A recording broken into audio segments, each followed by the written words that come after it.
نظام ہستی چلا رہا ہے وہی خدا ہے، کوئی تو ہے جو نظام ہستی چلا رہا ہے وہی خدا ہے۔ بسم اللہ الرحمن الرحیم، الحمدللہ والصلاۃ والسلام علی خاتم الانبیاء۔ گفتگو کے آغاز سے پہلے یہ بتاتا چلوں، اگر آج کے موضوع سے متعلق کوئی سوال آپ پوچھنا چاہیں تو یہاں ٹیلی فون نمبر ہے 92026264 اسناد پڑھنے سے باہر سے فون کرنے کی شکل میں 051051 کا اضافہ کر لیجیے۔ ہماری آج کی گفتگو کا موضوع حالات حاضرہ سے متعلق ایک بہت ہی اہم مسئلہ ہے، یعنی رواداری، اور خاص طور پہ ایک ایسے معاشرے میں جو اپنے آپ کو مسلم معاشرہ کہتا ہے، رواداری کی حیثیت کیا ہونی چاہیے۔ اگر دیکھا جائے دنیا کے تمام مذاہب، بلکہ اگر کہا جائے تو ہر ایک مذہب ہی یہ دعویٰ کرتا ہے کہ اپنے ماننے والوں میں تحمل اور رواداری پیدا کرنا چاہتا ہے، لیکن بعض مذاہب میں یہ رواداری محض نظری ہے، عملی نہیں، جبکہ اسلام جو دین فطرت ہے، جو نظام ہستی دینے والا وہ مکمل نظام ہے جس کے اندر انسان کے ہر مسئلے کا حل پایا جاتا ہے، وہ اپنی بنیادی اس چیز پر رکھتا ہے کہ ایک فرد کے اندر اور معاشرے کے اندر رواداری کا احساس بیدار کیا جائے۔ ہم چاہیں گے کہ آج اسی موضوع کا جائزہ لیا جائے۔ اگر دیکھا جائے تو جو لوگ سیکولرزم میں یقین رکھتے ہیں، جو یہ سمجھتے ہیں کہ لادینیت ہونی چاہیے معاشرے میں، اس کا مطلب یہ ہے کہ دین کو محدود کر دیا جائے اور باقی سارے کاموں کو انسان اپنی مرضی سے چلائے، اس سیکولر اپروچ کا ایک تقاضا یہ ہے کہ مذہب کو معاملات سے، ان تمام چیزوں سے الگ کر دیا جائے جو اس کے دائرے میں ہونے چاہیے۔ جب یہ کام کر دیا جاتا ہے تو سیکولرزم عدم رواداری پیدا کرتا ہے۔ بات بڑی واضح ہے، اگر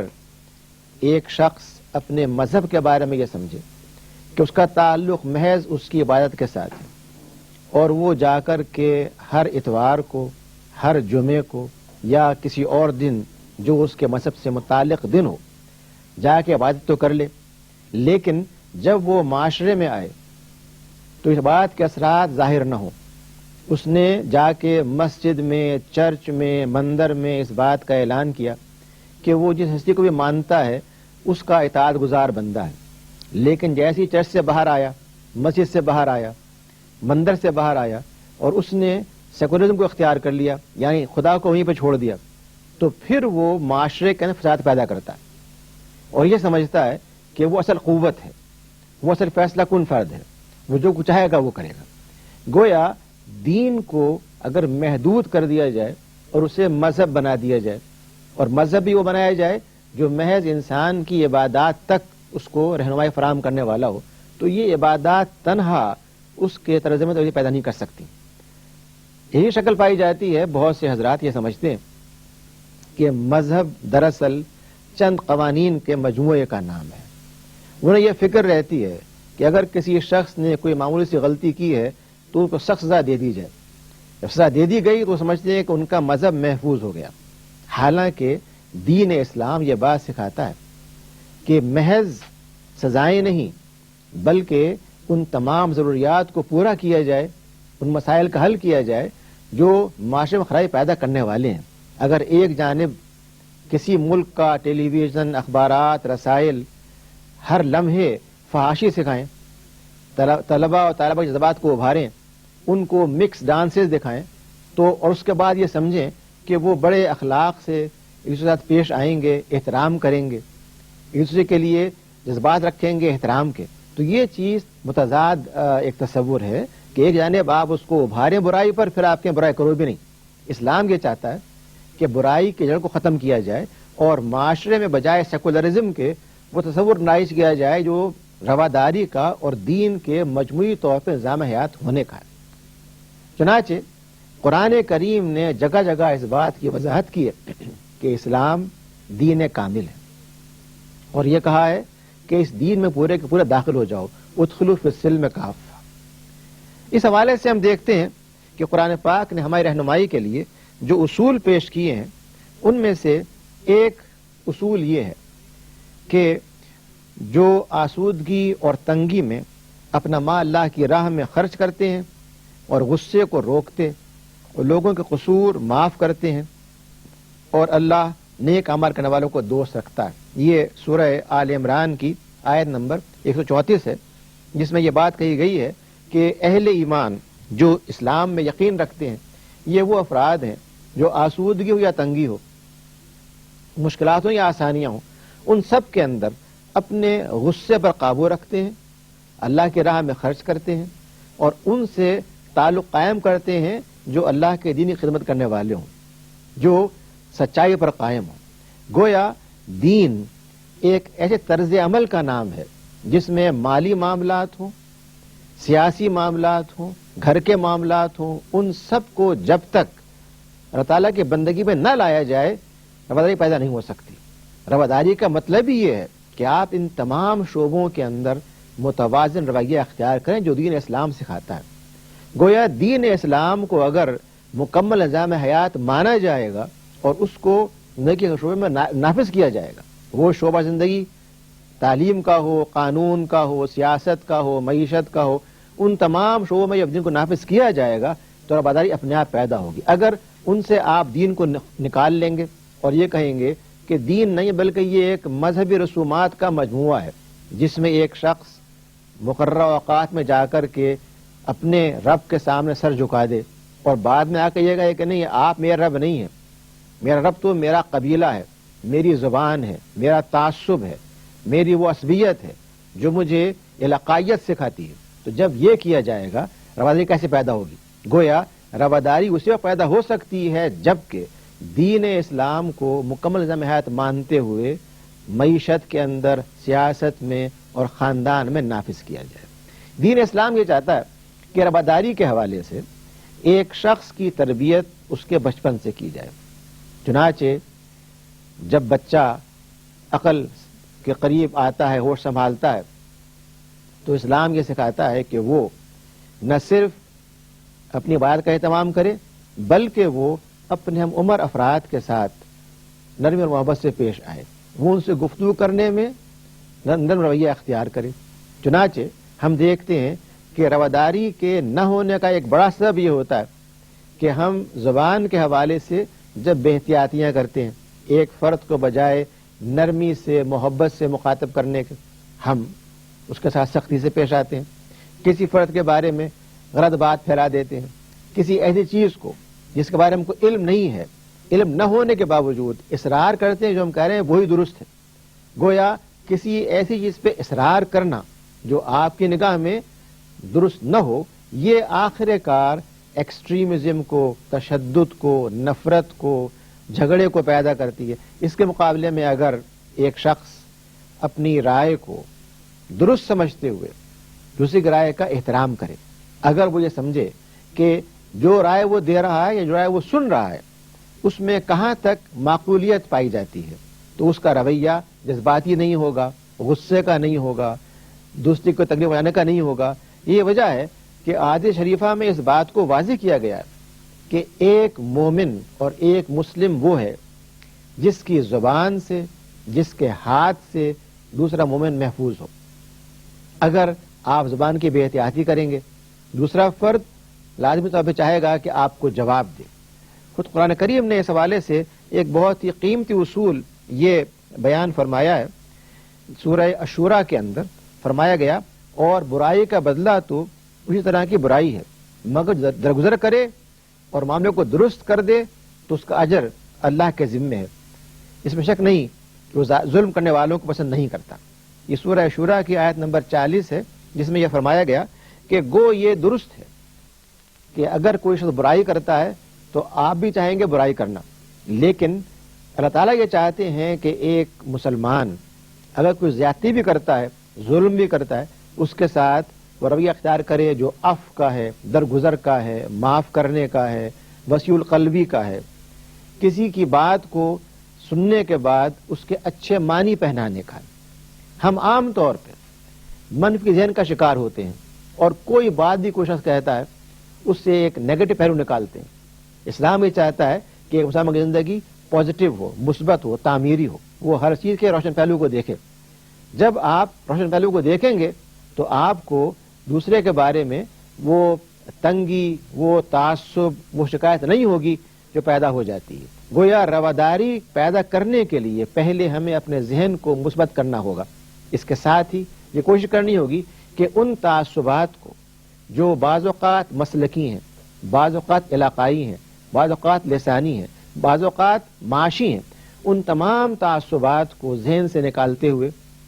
اپنے آپ کو اللہ سبحانہ و تعالیٰ کا صحیح معنی میں بندہ بنانا ہوگا۔ جب بندگی اختیار کریں گے، یعنی ہمارے معاملات بیا سیکولر ہونے کے دین کے تابع ہو جائیں گے، تو رواداری لازمی پیدا ہوگی۔ میں یہ سمجھتا ہوں کہ آج کے دور میں سب سے زیادہ تشدد اگر پایا جاتا ہے تو سیکولر معاشرے میں پایا جاتا ہے، جیسے کہ ہندوستان کا معاشرہ جو اپنے آپ کو سیکولر کہتا ہے، اور وہاں پر ہم دیکھتے ہیں کہ جو رویہ اختیار کیا جاتا ہے مذہبی بنیاد پر ان افراد کے ساتھ جو عیسائی ہوں یا سکھ ہوں، ان سب کے ساتھ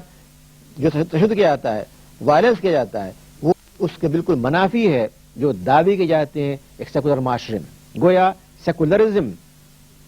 بے شمار مقامات پر تشدد کا ایک سمبل ہے، ایک علامت ہے، جبکہ دین یہ چاہتا ہے کہ بجائے بہت سے معاملات کو انسان اپنے ہاتھ میں لے لے، وہ اخلاق کی اعلیٰ قدروں کو بنیاد بناتے ہوئے، دین کے دیے ہوئے نظام کو سامنے رکھتے ہوئے وہ طرز عمل اختیار کرے جس کے اندر دوسرے کے لیے محبت، معاف کرنے کا جذبہ، اس کے لیے قبول کرنے کی خواہش، اس کو اکمل کرنے کی خواہش، اس کے ساتھ رہنے کا جذبہ یہ پیدا ہو۔ جب یہ چیز پیدا ہوتی ہے تو پھر معاشرے میں توازن پیدا ہو جاتا ہے۔ میرے علم میں کوئی بھی مذہب ایسا نہیں ہے سوائے اسلام کے جو یہ کہتا ہو کہ جو لوگ بھی ایک معاشرے میں پائے جاتے ہیں وہ اپنے مراسم عبودیت جس طرح چاہتے ہوئے اختیار کریں۔ چنانچہ آپ دیکھیے سورہ الکافرون میں اور بہت سے مقامات یہ بات کہی گئی ہے کہ بلا شبہ اللہ سبحانہ و تعالی وحدہ لا شریک ہے، اور یہ ناممکن ہے کہ ایک مومن اور مسلم یہ ماننے کے باوجود کہ کائنات کا خالق، انسان کا خالق محض اللہ رب العالمین ہے، اس اور کو شریک کر لے۔ لیکن جو لوگ کفر کرتے ہیں، جو اس چیز کا انکار کرتے ہیں، ان کے لیے بھی ایک مقام معاشرے میں موجود ہے، اس کا نام ہے رواداری۔ یعنی بجائے اس کے کہ آپ لوگوں کو ایلیمینیٹ کریں، بجائے اس کے کہ آپ ان کو پیرش کر کے، ختم کر کے بالکل پھینک دیں، اسلام یہ چاہتا ہے کہ اگر ایک شخص کفر بھی کر رہا ہے تو وہ بھی اپنے کفر کو اپنے دائرے میں رہتے ہوئے شوق سے اختیار کرے۔ جو دین کفار کے بارے میں یہ ہدایت دیتا ہو، کیا وہ کبھی یہ کہہ سکتا ہے کہ دین کے وہ لوگ جو اللہ کو مانتے ہیں، رسول کو مانتے ہیں، شریعت کو مانتے ہیں، یہ جانتے ہیں کہ ان کی زندگی اور موت اللہ کے ہاتھ میں ہے، لیکن سوچنے سمجھنے کے بعد ان کے ائمہ نے بعض مواقع میں اختلاف کیا ہے، ان اختلافات کی بنیاد پر وہ کسی کو کافر کہہ دیں، کسی کے خلاف ہاتھ اٹھائیں، کسی کے خلاف زبان کھولیں، یعنی یہ چیز دین اسلام کے لیے تو ایک بالکل ناممکن چیز ہے۔ اور ہمارے معاشرے میں اس کا اسی وقت ہوتا ہے جب ہم دین کی مجموعی تعریف اور تصور کو چھوڑتے ہوئے اسے محض مذہب بناتے ہوئے، ایک مسلک سمجھتے ہوئے، یا محض چند زاویوں تک محدود کر دیتے ہیں۔ جی یس جی، میرے میاں کی ڈیتھ ہوئی جی، تو ان کا نہ بیٹا ہے، نہ باپ ہے، نہ ماں ہے، کوئی بھی سکا رشتہ نہیں۔ ایک میں بیوی ہوں اور ایک ان کا چچا زندہ ہے۔ تو حالانکہ وہ زندگی میں یہی چاہتے تھے کہ میری بیوی ہے سب مالک، اور بینک میں جو اکاؤنٹ تھا وہ میرا نام لکھا کے گئے ہوئے، قومی بچت میں تھا۔ اب زمین کی وجہ سے جو ہے 13 ایکڑ وہ انہوں نے پورا قبضہ کر لیا، اور میری پینشن ہے جو وہ بھی نہیں بن رہی، کیونکہ پہلے ان کی بیوی تھی۔ پینشن کے بعد جو ہے نا، ریٹائرمنٹ کے بعد جو ہے نا، وہ میرا نام وہاں پہ نہیں تھا، لیکن ادھر زمین میں انتقال بھی وہ چچا نے فوراً کروا لیا۔ وہ چوتھا حصہ مجھے ملا اور باقی وہ سارا چچا ہی وارث. اور ادھر یہ مکان تھا میرا، یہ میرا پلاٹ میرے حق مہر میں دیا ہوا تھا. اوپر میں نے اپنا ذاتی پیسہ بھی خرچ کیا اور انہوں نے بھی کی. یہ گھر بنایا، یہ بھی مسئلہ انہوں نے بنایا. اب یہ ہے کہ دین کی روشنی میں میرے سے کیا ملنا چاہیے؟ جی بہت شکریہ. دیکھیے آپ نے سوال جو کیا ہے بڑا اہم سوال ہے، کوئی تعلق ہمارے موضوع کے ساتھ نہیں بنتا، لیکن چونکہ آپ نے یہ سوال اٹھایا ہے اس لیے میں چاہوں گا کہ اس پہ 2-3 نکات عرض کر دیے جائیں. جہاں تک سوال ہمارا خواتین کے بارے میں رویے کا ہے، خود وہ اس بات کا مظاہرہ کرتا ہے کہ ہم بجائے رواداری، انصاف اور عدل کے ان کے ساتھ ظلم کا رویہ اختیار کیے ہوئے ہیں، جس کی ایک مثال آپ نے ابھی دی. اگر ایک خاتون ایسی ہے جس کا صرف شوہر تھا، اولاد نہیں ہے، اور اس کے بعد شریعت یہ بتاتی ہے کہ اس کو اتنا حصہ ملنا چاہیے، خاص طور پہ جو اس کا حق مہر ہے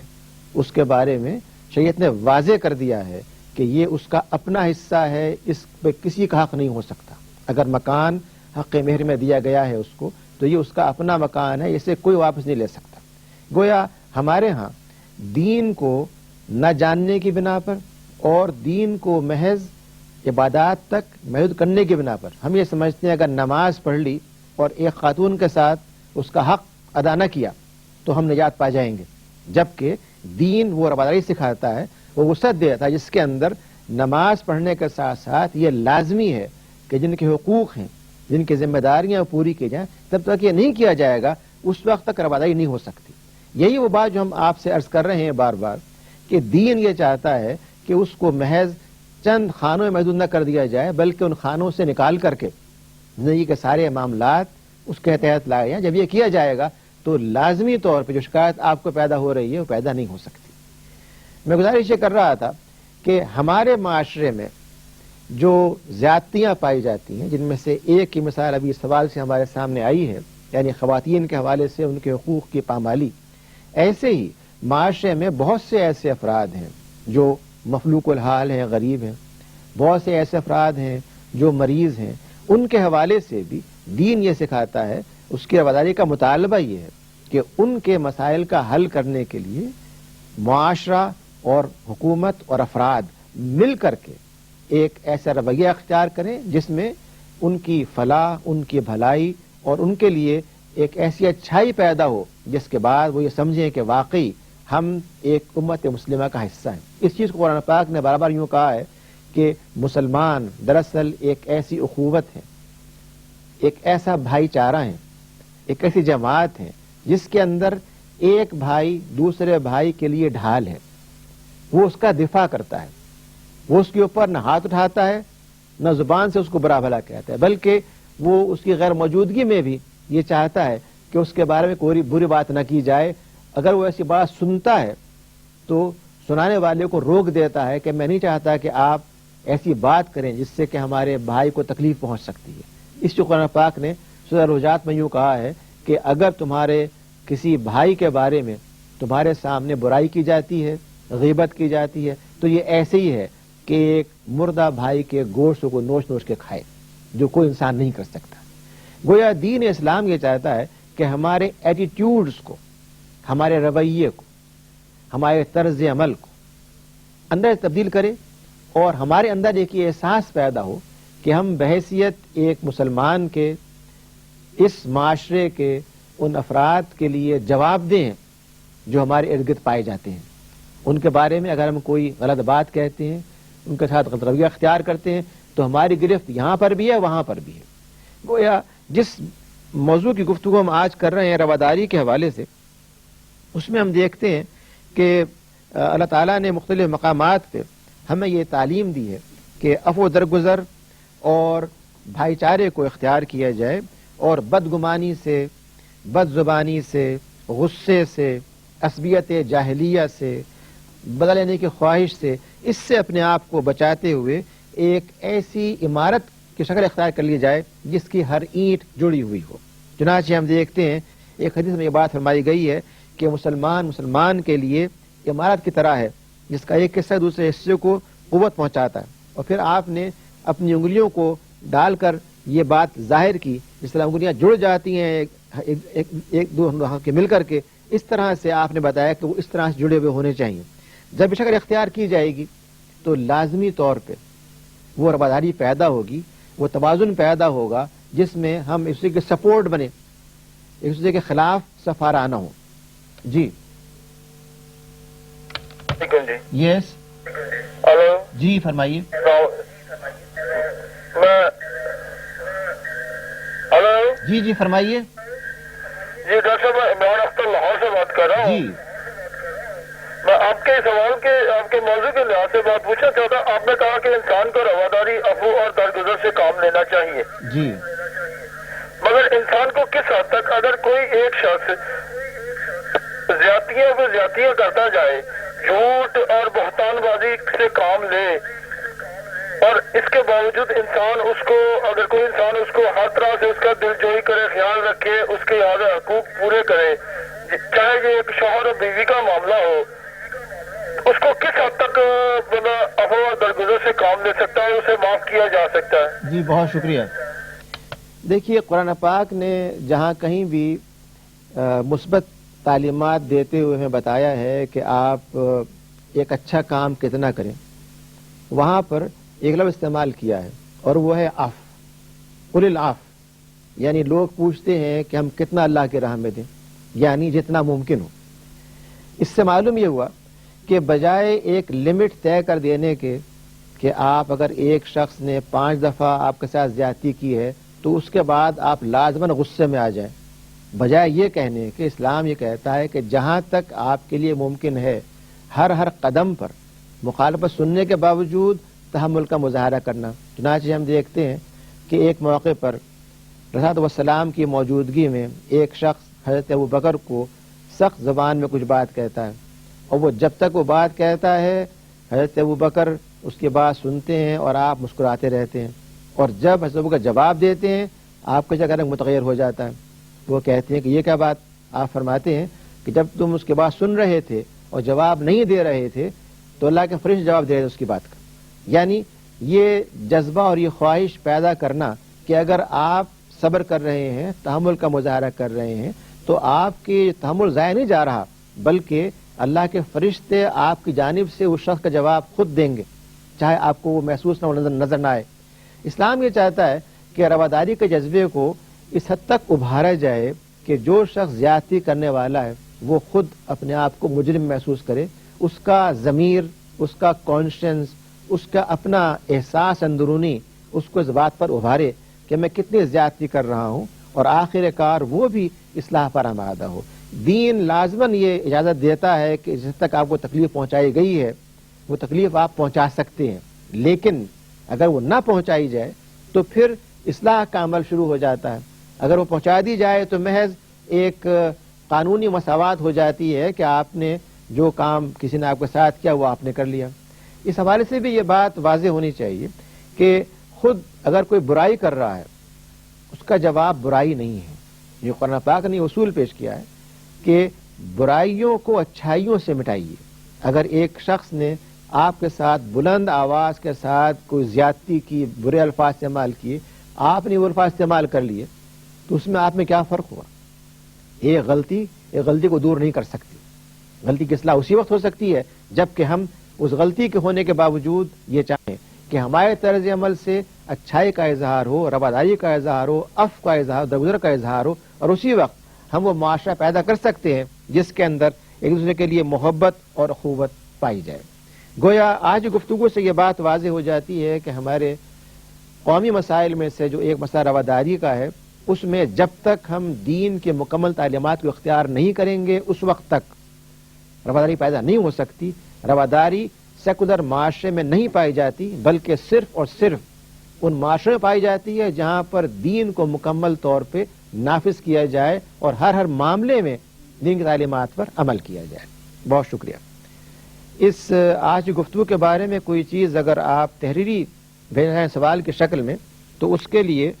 پتہ یہ ہے, انچارج پروگرام نظام ہستی, روشن پاکستان نشریات, اسلام آباد ٹی وی سینٹر, آغا خان روڈ, اسلام آباد, اور فیکس نمبر ہے 922292222924. بہت شکریہ. نظام ہستی چلا رہا ہے وہی خدا ہے.